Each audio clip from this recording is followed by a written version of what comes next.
Smart Kreatif. Temukan dan tajamkan kreativitas Anda untuk inovasi dan kualitas yang maksimal.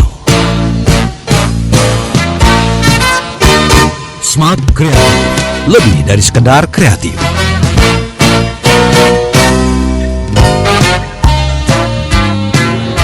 Selamat datang Business and Inspiration. Selamat siang menjelang sore Smart Listeners di seluruh pelosok Nusantara. Apa kabar Anda di kesempatan hari ini?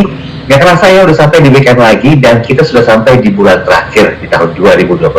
Ada saya Daniel Adam yang akan temani Anda 1 jam. Kita akan coba ajak Anda untuk lebih memahami talenta yang dimiliki oleh semua orang. Banyak orang-orang yang cerdas tapi gak bisa melakukan banyak hal. Ada juga orang yang tidak bisa melakukan banyak hal tapi punya kecerdasan tertentu. Memang dari 8 kecerdasan yang dikaruniakan oleh Yang Maha Kuasa, ada 1 loh yang menonjol. Nah, di antaranya mungkin talenta Anda dalam bertutur. Nah, di program Smart Kreatif kali ini, kita akan coba ngobrol santai bersama dengan seorang wanita. Beliau adalah seorang ibu dari 2 putra dan putri ya. Putra-putra kalau nggak salah ya. Dan sebenarnya rekan seprofesi saya juga, tapi mungkin secara rezeki dia lebih beruntung daripada saya. Sudah hadir bersama dengan kami di sambungan telepon ada Mbak Eti Nurlianti. Selamat sore Mbak Eti. Selamat sore Mas Daryl. Selamat sore Smart Listener. Apa kabar? Luar biasa loh, saya ketemu sang divanya voice over Indonesia ini. Itu openingnya terlalu berlebihan deh. Oh enggak, itu emang di-create seperti itu Mbak Eti. Gimana, sehat Mbak Eti? Sehat, Alhamdulillah. Gimana kabarnya Mas Daryl? Sehat, Alhamdulillah. Keluarga sehat di rumah ya? Sehat, Alhamdulillah. Ya, pandemi begini, orderan VO masih lancar ya? Harus tetap produktif. Wah, ini yang luar biasa. Harus tetap produktif. Tapi tetap dari rumah pekerjaannya ya? By the way, di rumah ada studio pribadi ya? Iya, kebetulan. Wah, jadi nggak usah hire studio lagi dong ya untuk dapat 1 project dari mulai awal sampai eksekusi final ya Mbak Eti ya? Alhamdulillah, difasilitasi oleh suami ya. Wah, misalnya inilah ya. Harus Mas, harus ya. Thank you waktunya Mbak Eti. Kita pinjam waktu sebentar ya Mbak Eti di sela-sela kesibukannya Mbak Eti. Jadi Mbak Eti ini adalah seorang dubber dari tahun 2003 ya? Betul. Oke, dan beliau juga pengisi suara tetap di salah satu channel TV swasta di Indonesia. Saya nggak sebutin namanya apa. Dan juga beliau adalah talenta VO dari beberapa commercial advertising. Take me through your journey dong Mbak Eti. Apa dan bagaimana sih sosok Anda itu sejatinya Mbak Eti? Sosok saya sejatinya dalam karir di dunia voice over atau gimana nih? Ya, secara overall lah ya. Iya, juga iya gitu kan. Gimana Mbak Eti? Kayaknya pendengar lebih antusias dengerin yang voice over kali ya. Boleh. Jadi sebenarnya awal karir saya sebagai voice over atau dubber ini dimulai sejak tahun 2003 lalu Mas Daryl. Dan semuanya itu serba kebetulan. Ada faktor ketidaksengajaan juga sebetulnya. Jadi bukan yang benar-benar mempersiapkan diri dari kuliah untuk ingin menjadi seorang voice over gitu, tidak. Jadi dulu itu ketika saya bekerja di sebuah tayangan infotainment di salah satu televisi swasta, saya diminta nih oleh atasan untuk menggantikan dubber si tayangan tersebut yang waktu itu kalau nggak salah lagi liputan gitu ya. Awalnya jujur Mas Daryl kaget ketika diminta untuk dubbing. Kaget, nggak pede gitu kan, karena meskipun latar belakang pendidikan saya komunikasi, jurusan ilmu jurnalistik gitu ya, yang which is saat kuliah itu kan ada mata kuliah audiovisual kan ya, terus pernah juga magang di salah satu radio swasta di Jakarta, tapi pengalaman sebagai dubber tuh waktu itu belum ada sama sekali Mas Daryl ya. Nah, dulu akhirnya mau nggak mau karena diperintahkan, diinstruksikan oleh atasan, ya sudah saya coba tuh aku dubbing tuh ya waktu itu, dan di luar dugaan responnya positif sekali ya dari redaksi, dari atasan, dari tim editor, dari kameramen yang which is mereka adalah orang-orang yang peka dengan masalah audio gitu. Nah, awalnya ketika mendapat respon positif itu saya hanya sebatas senang aja Mas. belum berpikir ingin berkarir secara profesional menjadi seorang dubber gitu. Tapi by the time akhirnya banyak tawaran yang masuk ke saya untuk dubbing, dan kalau ada setiap program baru pasti saya yang diminta jadi dubbernya gitu. Dan akhirnya saya berpikir untuk melebarkan karir saya menjadi seorang dubber profesional di samping main job saya waktu itu gitu loh. Oke. By the way, main jobnya apa Mbak waktu itu Mbak? Waktu itu tahun 2003 saya baru lulus, dan waktu itu masih jadi reporter sebetulnya. Oh, jadi reporter juga. Oh iya, tadi bilang jurnalistik itu ya. Iya, makanya. Ya. Dan ternyata setelah saya menjalani bidang voice over ini, selama proses mencoba menjadi dubber profesional itu, pada akhirnya saya memahami bahwa dunia voice over itu dunia yang sangat-sangat dinamis. Bener nggak sih? Setuju nggak Mas Derio? Iya. Kenapa? Kalau menurut saya ya, karena kalau orang awam itu melihat, mikirnya gitu ya, jadi dubber itu ya udah tinggal cuap-cuap aja, baca skrip kelar gitu ya. Tapi tidak semudah itu ya kan. Banyak hal yang harus kita pelajari untuk menjadi dubber, untuk menjadi bekal menjadi seorang dubber gitu kan. Seperti ada teknik dubbing, teknik pernafasan gitu. Dan gimana kita bisa menginterpretasikan skrip yang disodorkan kepada kita supaya kita bisa paham nih style seperti apa yang harus kita terapkan gitu. Ada tone up, tone down, ada juga yang cheerful. Begitu juga dengan teknik pernafasan gitu kan. Mas Derio pasti lebih paham ya. Ada yang pakai pernafasan tenggorokan, ada yang pernafasan perut gitu kan. Karena kan kalau di skrip itu ada kadang satu kalimat yang harus dibaca dengan satu tarikan nafas gitu kan ya. Plus satu tarikan nafas harus ada intonasinya naik turun juga gitu ya kan. Nah, hal-hal tersebutlah yang membuat akhirnya menumbuhkan pemahaman kepada saya bahwa dubbing ini asik ya dan dinamis banget, seru gitu loh Mas. Dan kadang-kadang banyak orang berpikir, saya setuju juga tuh Mbak Eti yang dikatakan Mbak Eti tadi, jadi seorang voice over atau dubber pengisi suara itu kan cuman ketika dikasih skrip, bisa nggak baca ini, lafazkan seperti ini, bisa gampang. Itu ya no worries lah ya, everybody can do that gitu. Yes. Ternyata nggak juga ya. Kalau kita bicara lebih profesional lagi ke arah voice over atau profesi yang satu ini, itu kan butuh kreativitas loh sebenarnya Mbak, butuh jam terbang ya Mbak ya. Betul. Setuju. Dan ini yang kadang-kadang disepelekan orang gitu loh, ya cuma disuruh skrip, baca ya baca aja gitu loh. Tapi enggak, ketika Anda dikondak oleh seorang produser yang bawel, klien yang banyak maunya gitu ya. selamat itu, revisi dan revisi lagi. Karena saya ngalamin juga gitu loh Mbak Eti, walaupun tidak seprofesional Mbak Eti ya di bidang ini ya.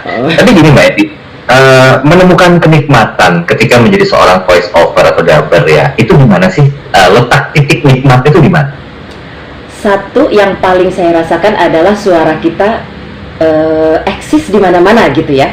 Ini kan masalah eksistensi suara gitu. Artinya ketika kita menjadi seorang ketika kita menjadi seorang yang cuap-cuap di belakang layar gitu kan, berarti apa yang selling point-nya itu kan ada di suara gitu ya kan. Jadi ketika dulu itu saya berpikirnya gini, wah enak juga ya seluruh masyarakat Indonesia yang nonton tayangan saya akhirnya aware dengan suara saya gitu, familiar dengan suara saya gitu. Bahkan saya pernah punya pengalaman, nggak apa-apa ya sedikit sharing ya pengalaman gitu. Jadi ketika ada beberapa klien yang nanya tentang saya atau minta sampel voice saya, ketika saya kasih, mereka tuh pasti akan berpikiran kayaknya saya familiar deh dengan suara ini gitu, karena sering pernah dengar ya di mana ya gitu. Nah itu kan ada suatu kepuasan tersendiri ya. Sama halnya aja kayak profesi lain, misalnya kayak penyanyi. Ketika kita tidak melihat sosok penyanyinya di depan mata kita, hanya dengarkan suaranya aja, udah tahu ini penyanyi A gitu. Si penyanyinya pasti bangga dong, ada kepuasan tersendiri gitu. Dan sudah pasti kepuasan nomor 2 dari hal materi dong ya. Karena tidak bisa dielakkan juga dari materinya juga ya. Karena buat saya sih pekerjaan sebagai seorang voice over atau dubber ini sangat menjanjikan Mas Derio. Ya, betul. Karena kerjanya sebentar, uangnya banyak gitu. Nggak banyak, maksudnya uangnya cepet juga gitu kan. Nggak apa-apa, ini kan untuk memotivasi teman-teman di luar sana yang pengen juga ya berkarir. Tapi Tapi nggak segampang itu ya Mbak Eti ya, kita Betul. harus menguasai banyak hal ya. Iya. Nah, kalau saya wawancara orang-orang kayak gini, saya nggak bisa sombong, saya diem. Bisa. Oke, Mbak Eti, kita break sebentar ya, nanti Yes. kita sambung lagi di sesi yang kedua. Baik. Oke, Sobat Listeners, banyak hal yang perlu kita ulas dari sosok Eti Nurlianti, sekali lagi seorang dubber di era tahun 2003 sampai dengan saat ini, dan ini pasti punya konsistensi yang betul-betul kayaknya patut untuk jadikan sebuah insight ya di siang sampai dengan sore nanti. Anda jangan kemana-mana Sobat Listener, kami akan segera kembali. Smart Kreatif. Lebih dari sekedar kreatif. Oke, terima kasih Sobat Listener. Anda masih bersama kami dalam program Smart Kreatif. Saya Darul Adam, masih bersama dengan Mbak Eti Nurlianti, seorang dubber, dan basically-nya dia seorang reporter ya. Nah, gimana Mbak Eti? Pernah nggak sih kira-kira melakukan sebuah bentuk rutinitas atau mungkin juga kegiatan yang kayaknya itu tetap memicu hadirnya kreativitas di bidang pekerjaannya Mbak Eti ini? Sering, bukan pernah lagi Mas Daryl. Karena kita, prinsip saya never stop learning gitu ya. Jadi cara belajar saya itu sebetulnya kan tidak ada gurunya ya dari dulu itu gitu. Ketika nyemplung di dunia voice over ini tidak ada gurunya gitu.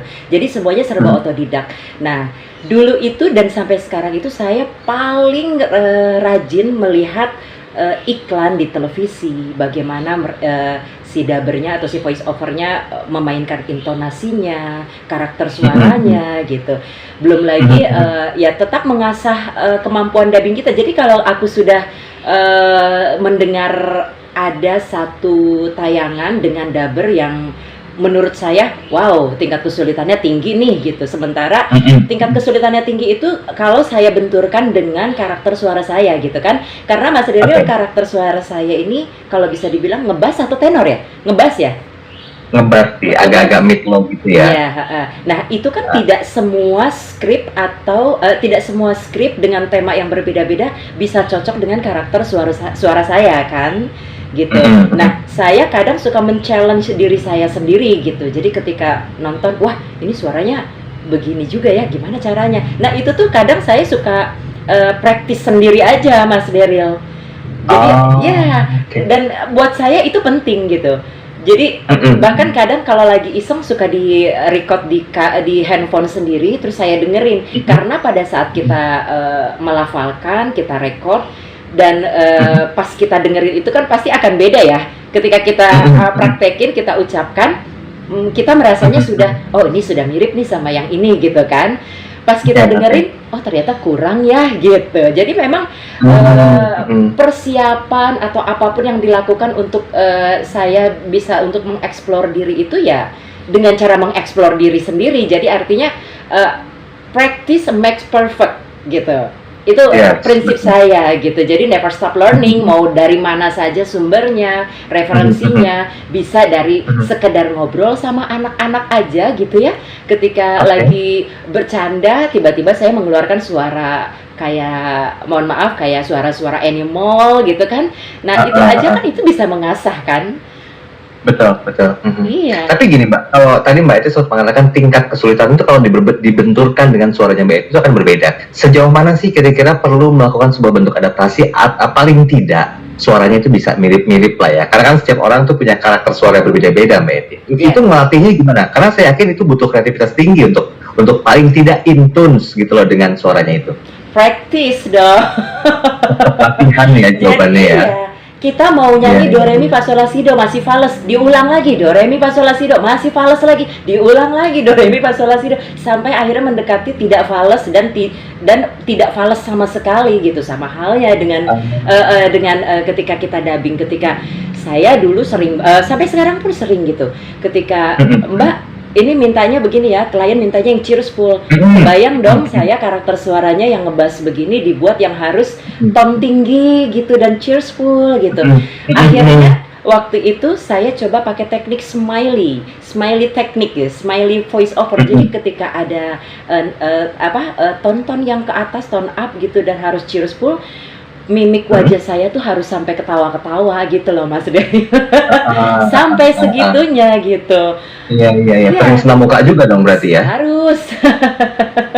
Nggak apa-apa, sambil menyelam minum air ya Mas Daryl.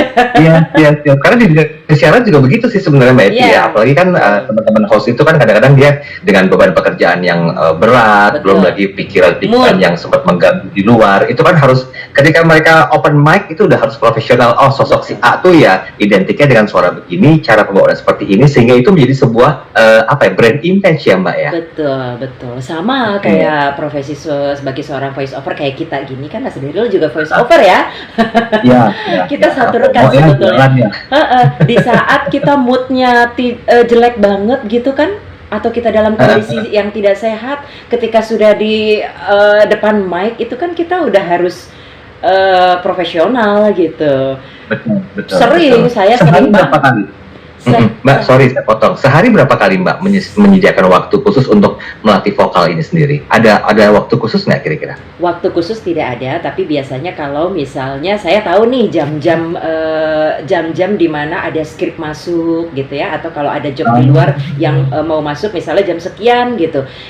1 atau 2 jam sebelumnya itu saya udah pasti melatih vokal saya gitu. Artinya bisa sambil nyanyi-nyanyi kecil, bisa sambil baca skrip aku pelajarin sampai suara ini benar-benar normal gitu loh.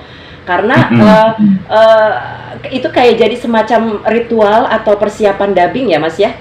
Karena udah pasti selain membaca naskahnya kita harus memastikan suara kita dalam kondisi yang siap dubbing gitu. Nggak mungkin kan baru bangun tidur kita langsung dubbing kan Mas. Karena suara bangun tidur itu kan bukan suara yang siap untuk dubbing kan ya.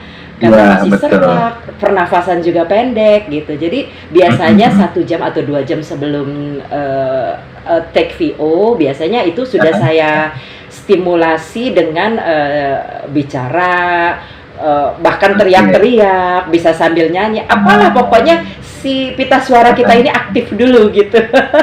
Iya, on dulu ya, baru nanti siap terus untuk kita harus melakukan kali perintah suara ya. Betul. Mbak, dikit dong mengulas sisi pribadi dan kesehariannya Mbak Eti. Yes. Ada do and don't nanti Mbak? Apa mungkin nggak boleh minum es? Apa menjauhi makanan yang mengandung banyak minyak atau gimana? Itu sebenarnya mitos atau enggak sih?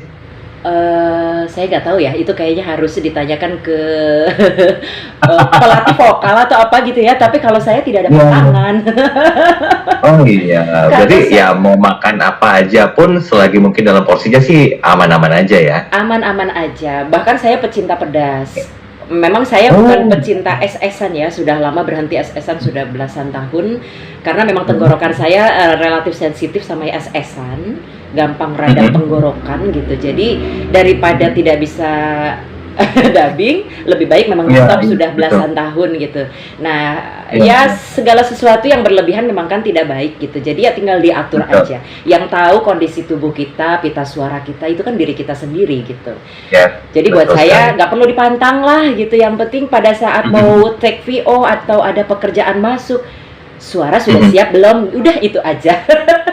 Oke, preparationnya sebenarnya simple ya Mbak Eti ya. Simple. Nah, ini nih bagi Anda sobat listeners yang baru belajar untuk menjadi seorang voice over, kita jangan melihat angkanya dulu deh, yang penting jalanin aja dulu gitu loh. Ketika Anda sudah dipercaya untuk melafazkan banyak sekali kata-kata yang berupa kalimat dan itu cocok kliennya, ya udah welcome to the world ya, bahwa suara Anda sudah paling tidak diakui eksistensinya. Tapi nggak boleh stop sampai di situ juga ya Mbak Eti ya. Betul. Perlu ada persiapan, latihan, practice makes perfect tadi, repetition is a mother of learning. Jadi sering-sering mengulang ya itu bagus juga. Gitu. Oke, Mbak Eti kita break dulu. Tapi nggak keberatan dong Mbak Eti kalau nanti di sesi terakhir kalau masih nyimpan beberapa script tanpa menyebutkan brandnya, boleh ya Mbak nanti di voice over kan ya. Kita juga pengen tahu outcome-nya seorang Eti Nurlianti ketika membacakan narasi itu kayak apa sih. Tapi nanti di sesi terakhir. Di sesi ketiga, kita akan bongkar dapurnya Mbak Eti lagi. Tadi kan beliau mengatakan kalau di rumah itu ada studio mini. Nah, sedikit teknis nih tentang studionya kayak apa, kita juga perlu tahu. Perlengkapan seorang voice over itu apa aja sih? Nah, nanti kita coba bahas di sesi yang ketiga. Tetap bersama kami. Smart Kreatif, lebih dari sekedar kreatif. Oke, terima kasih Spanister, Anda masih bersama kami dalam program Smart Kreatif. Saya Daryl Adam, masih bersama dengan Mbak Eti Nurlianti, seorang dubber dari tahun 2003 sampai dengan saat ini. Beliau juga seorang pengisi suara atau voice over dari salah satu TV swasta di Indonesia, dan juga beberapa suaranya pun menghiasi ya commercial advertising. Nah, kita akan coba ajak Anda untuk tahu lebih jauh. Sebetulnya kalau ketika Anda memutuskan untuk profesional di bidang ini, kan tidak hanya perlu suara aja, tapi ketika Anda merasa, wah ini nih bidang usaha yang harus aku geluti gitu. Apalagi Mbak Eti di awal tadi mengatakan di rumah ada studio mini. Boleh dong, kita pengen tahu nih alatnya apa aja sih Mbak Eti yang betul-betul itu mensupport kualitas dari suara kita sendiri. Karena saya yakin ada standar-standarnya yang perlu dilakukan ketika Anda memang seriously ingin menggeluti bidang voice over. Apa aja Mbak kira-kira alat-alat yang dibutuhkan? Boleh sebut brandnya atau yang terbagus dengan brand ini misalnya sebagai sebuah rekomendasi, karena ini jadi insight juga nih untuk para pelaku voice over yang mereka akan betul-betul nyemplung secara profesional di dunia ini. Apa aja Mbak Eti? Ya, kalau alat dubbing sebetulnya saya pakai Zoom, mereknya tuh Zoom ya. Terus mikrofonnya itu saya pakai Roland, dan editingnya itu pakai Adobe Audition. Simple, karena sekarang teknologi makin kesini itu makin lebih apa ya, lebih simple gitu. Kalau zaman dulu masih pakai kamera Mas, aku kamera yang untuk wartawan itu gitu. Aku record, terus SD cardnya aku colok, aku konekin ke editing gitu ya, di komputer editing gitu. Dan ya itu lama-lama, karena mohon maaf karena suami kan memang paham untuk IT, per-IT-an dan teknologi seperti ini, jadi dia akhirnya mencari yang portable gitu loh. Dan ini aku portable, ukurannya tidak terlalu besar, tidak kecil banget gitu. Dan mic-nya juga dipilihnya yang Roland gitu, karena memang supaya lebih jernih untuk mensaring noise ya gitu. Jadi sekarang lebih simpel. Jadi lebih simpel Mas gitu. Kalau zaman dulu waktu zamannya masih dubbing di tayangan infotainment, itu saya yang harus datang ke studio dubbing si stasiun televisinya kan gitu. Nah itu justru sekarang malah itu justru dulu apa sih namanya, malah bikin waktu produksinya semakin lama gitu kan. Kalau sekarang kan bisa dari rumah, saya dapat job misalnya project dari luar kota sekalipun, dari seluruh manapun gitu ya, itu bisa saya kerjakan sendiri tanpa harus menunggu lama gitu. Jadi begitu take di rumah sendiri, take sendiri, setelah selesai filenya tinggal dikirim by email gitu. Jadi mempersingkat waktu deadline ya kan, enak gitu. Oke, Mbak, kalau berdasarkan pengalamannya Mbak Eti ini untuk bisa menghasilkan sebuah kreativitas dalam produk ya lewat voice over ini, Mbak Eti tuh punya satu jam biologis sendiri nggak sih, di mana suara itu lagi benar-benar oke-nya gitu loh? Jam berapa kira-kira rentang jamnya? Siang ya, dari menjelang jam 10 pagi sampai di bawah jam 9 malam. Kalau sudah jam 9 malam ke atas itu effortnya luar biasa. Saya harus menstimulasi suara saya untuk terus ngomong gitu. Jadi dulu itu pernah, kalau infotainment itu kan untuk tayang besok dubbing bisa sampai subuh gitu loh. Subuh itu kita baru sampai dubbing. Kebayang dong, kadang-kadang waktu itu saya sudah tidur, tiba-tiba harus bangun, suara udah nggak karuan kan ya Mas ya, pernafasan udah, naskah bejibun panjangnya gitu. Jadi ya itu distimulasinya dengan cara seperti itu. Dan kalau misalnya dibilang jam-jam biologis untuk supaya suara saya on itu ya sekitar jam segitu. Tapi nggak bisa dipatok juga jam segitu. Kadang pagi bangun tidur, kalau pita suara kita sudah terlatih, ya akan terbiasa juga Mas. Makanya itulah yang saya katakan tadi, bahwa persiapan untuk take VO itu selain membaca skrip, kita harus melatih pita suara kita gitu. Entah itu 1 jam atau 2 jam sebelumnya gitu. Nah itu beda-beda masing-masing orang ya. Kalau saya biasanya suka nyanyi, suka teriak-teriak, ngobrol, atau membaca naskah keras-keras gitu. Yang penting pita suaranya on gitu. Oke, apalagi kalau udah profesional Mas, sebetulnya kan mau kapan aja anytime juga bisa ya Mbak ya. Cuman bagaimana kita memanage diri kita agar lebih sadar, oh ini kerjaan ya harus bisa gitu ya. Betul. Itu yang perlu dikelola gitu loh. Manage diri. Oh ya, Mbak Eti, saya yakin Mbak Eti punya satu kekhasan yang kayaknya tuh mewarnai banget atau menginterpretasikan seorang sosok Eti Nurlianti. I mean begini Mbak Eti, banyak orang yang mungkin suaranya itu ya so-so aja gitu loh. Tapi Mbak Eti sadar nggak ada satu cara atau beberapa cara yang sering kali Mbak Eti lakukan ketika Mbak Eti melakukan sebuah project voice over itu punya ciri khas gitu loh.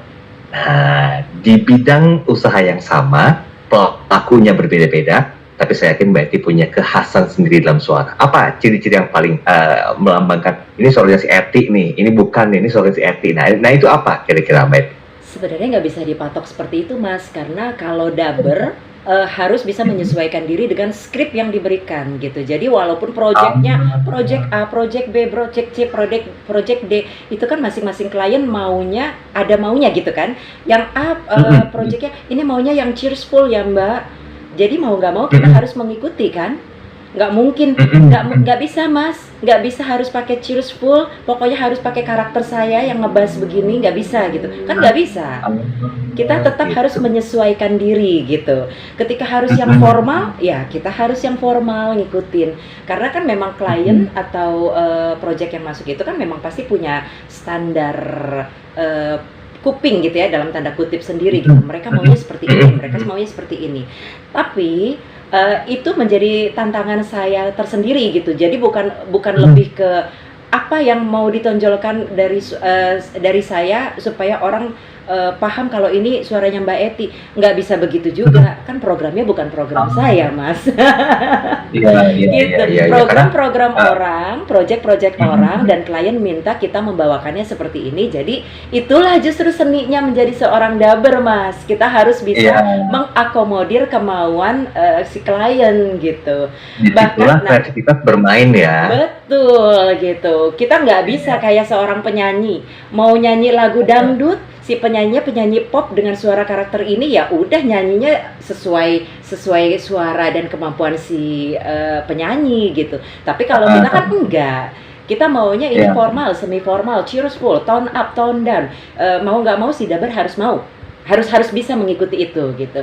Nah, cuma kalau pertanyaannya pernah apa sih namanya yang membedakannya apa? Yang pasti karakter suara orang pasti kan beda-beda ya Mas ya. Pasti ada pembedanya, kayak suara saya sama suara Mas Daryl pasti beda. Nah, masing-masing dari dubber memiliki karakter suara masing-masing. Nah, tapi bekal seorang dubber, kalau pribadi saya sendiri ya, saya selalu berusaha untuk mengeksplor suara saya sesuai skrip gitu. Jadi harus bisa menyesuaikan. Itu seninya justru Mas. Yang kadang-kadang banyak orang itu nggak mengetahui tentang hal itu ya Mbak Eti ya. Betul gitu. Jadi bagaimana? Jadi kalau mau sedikit share, saya pernah sudah banyak gitu ya, maksudnya ya tidak banyak lah, pokoknya pernah juga membaca skrip formal, semi formal, cheerful, investigasi, atau yang ringan-ringan seperti kayak traveling, kuliner gitu. Nah itu sampai hari ini pun saya masih terus belajar tuh Mas Daryl untuk mengeksplor gaya dubbing.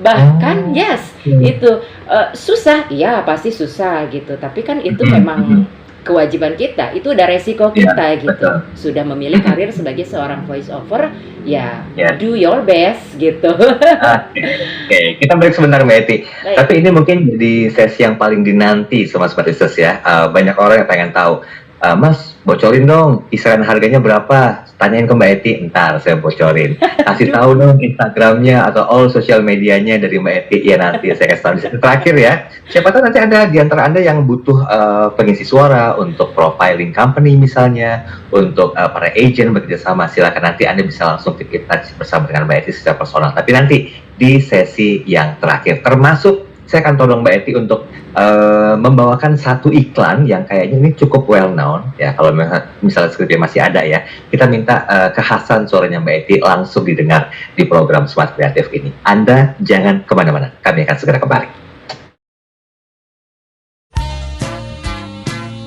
Smart Kreatif, lebih dari sekedar kreatif.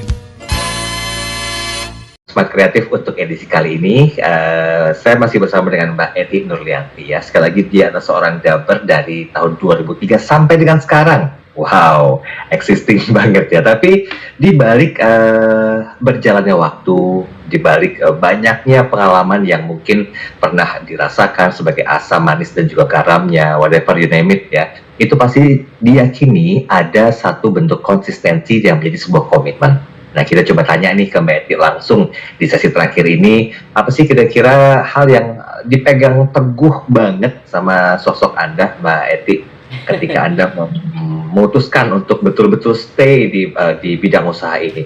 Paling tidak ada key success factor-nya 4 aja lah yang mungkin boleh disampaikan. Mbak Eti, apa aja? Banyak ya.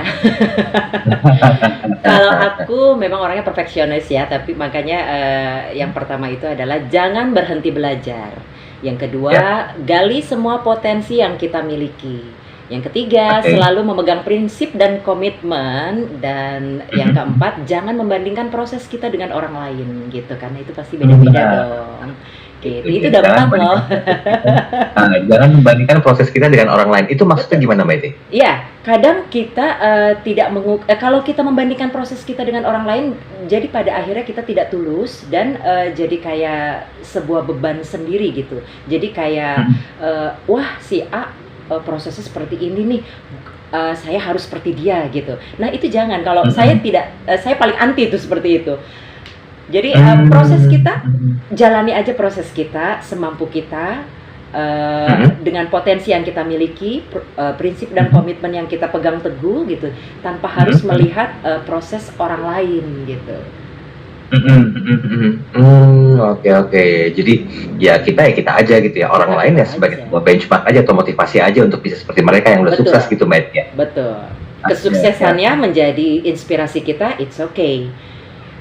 Tapi prosesnya jangan pernah membandingkan, ya, karena proses setiap orang kan beda-beda.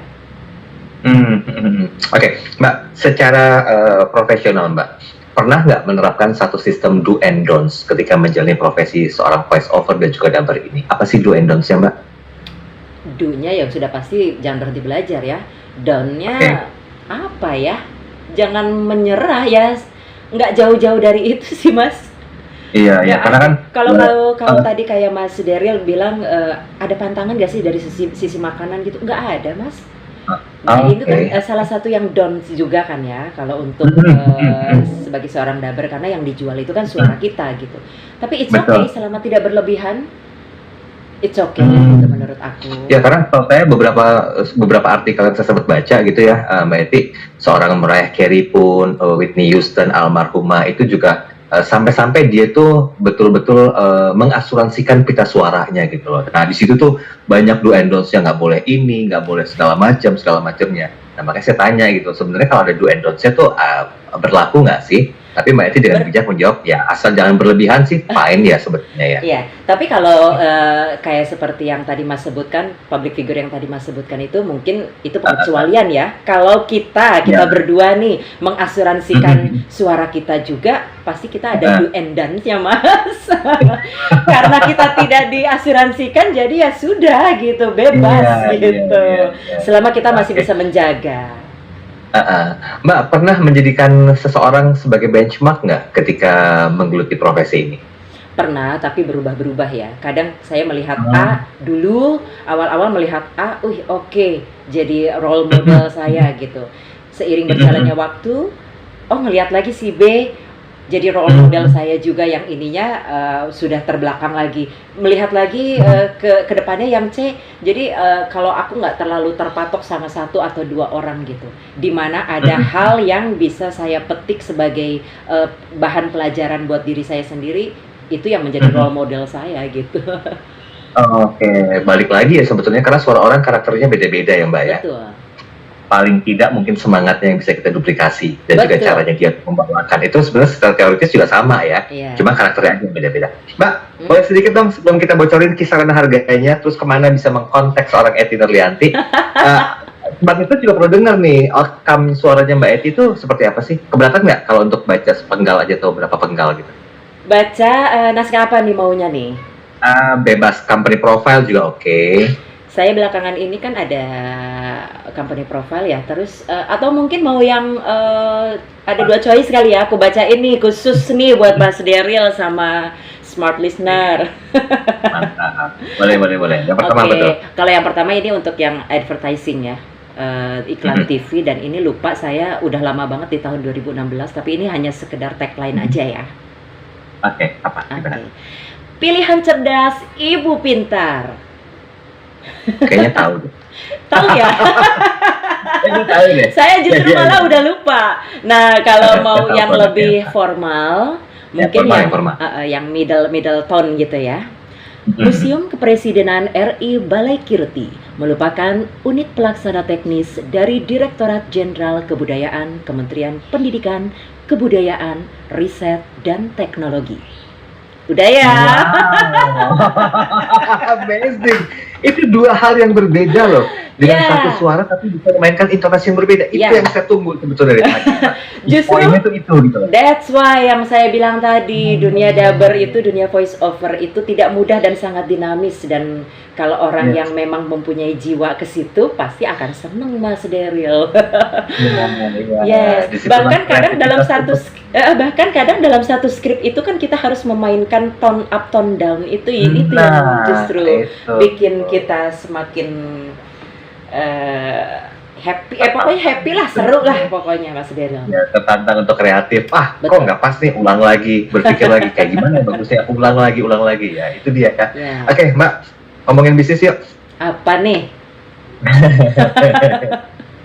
Range-nya berapa sih? Starting Aduh, from berapa? Nanti Tahu. kalau aku sebutin gimana dong? Masa disebutin rate-nya aja ya? Ya, rate-nya aja. Rate-nya aja kalau untuk company profile atau apapun gitu. Kalau untuk skrip yang bahasa Indonesia biasanya rate-nya